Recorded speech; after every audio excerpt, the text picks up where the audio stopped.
Welcome back to Car Stuff P&W. This is Jesse, and we got another update on the Civic. I got my clutch kit from JHPUSA. It's an Action Clutch clutch kit. It's stage 2. That part number. I also got some new upper ball joints because the old Skunk 2 ones are spinny.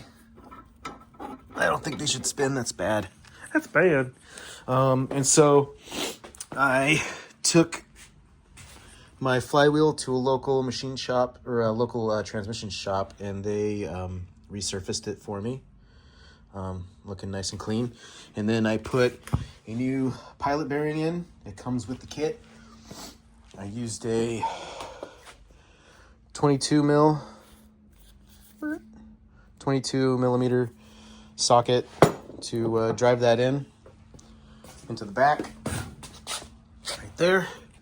And now I am ready to install this back onto the engine. I did clean off a bunch of the dust and junk from the old clutch, cleaned it up a little bit, and so now I can get that installed back on there. All right, I got the flywheel back on, and all the bolts are finger tight. There is a specific order you have to do it from. It doesn't really. I don't think it really matters which one you start on, but the diagram shows it from the top. So it goes 1, 2, 3, 4, 5, 6, 7, 8, and you're supposed to torque them to 76 pound-feet. So I'm going to do that now. All right, all 8 bolts are torqued down to 76 pound-feet in the correct order.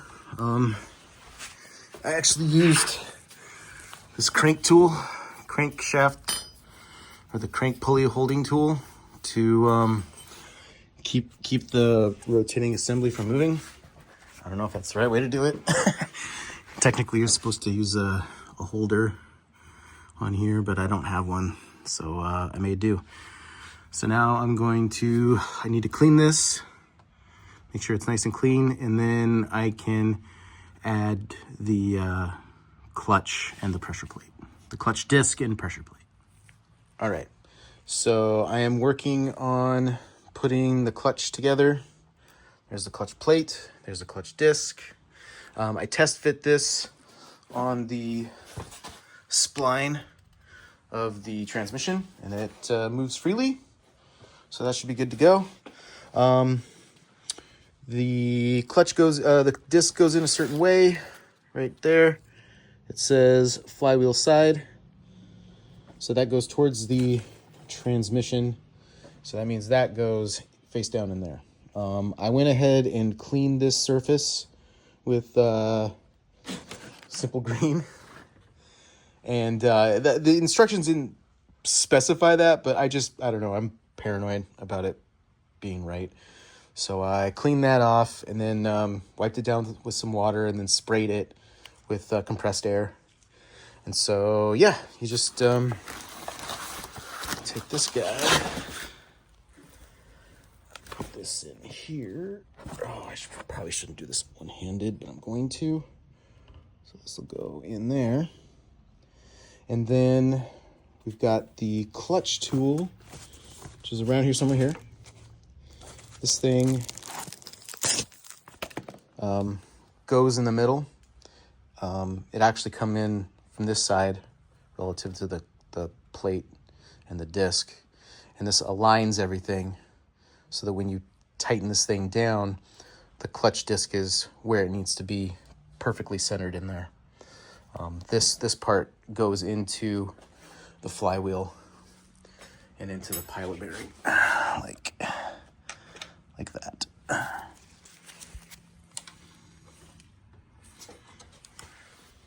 So I'm going to, with the clutch alignment tool, I'm going to put this in. I'll finger tighten it down, and then I should have left that connected. Then I'll I'll come back. Okay, so I was a little off. You use the tool there.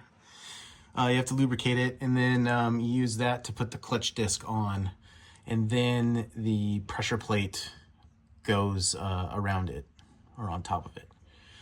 That way everything's aligned in the way it's supposed to be. So now I need to put the plate on, clutch plate. All right, I got the clutch pressure plate bolted down completely.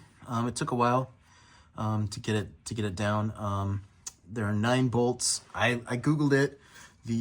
I looked at the service manual for the CRV, which this is a V20, and there's only 6 bolts for the OEM clutch. This one's got 9. I looked for a pattern online. I couldn't find one, so I went this one, this one,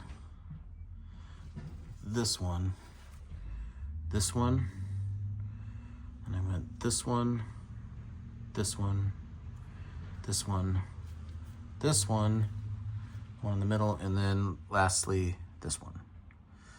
They've all been torqued down to 19 pound-feet. That's what it's supposed to be.